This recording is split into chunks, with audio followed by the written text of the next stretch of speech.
პირველი და განუმეორებელი ეს არის ნაგავ-გაზანის სამუშაოებელი ქარხნის აშენება.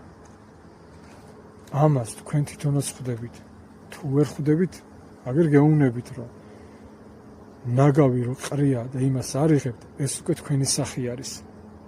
და მარტო სახელმწიფო სახი არ არის, საზოგადოების სახის არის და ის არის ჩვენი კულტურას, ადამიანობას, ღირსებას და ყველაფერი. მაგრამ თქვენივე ინტერესში უნდა იყოს, რომ ნაგავ-გაზასამუშაოებელი ქარხანა აშენდეს, იმიტომ რომ ნაგავის გადაამუშავებთ, მოაშორებთ დროულად. ხო. თუ ეს პრობლემები არ მოგვარდა, ის, რასაც აკეთებთ, მე მაინტერესებს კითხვა მიშდება. რაც შენდება, ნარჩენები სად მიგაქვთ? იქ სადღაც პოლიგონზე იყრება და ის მერე ჩვენ ისევ ჩვენ საზოგადოებას სუნთქავთ და ვჭამთ, ანუ ესე ნენელა კრავთ.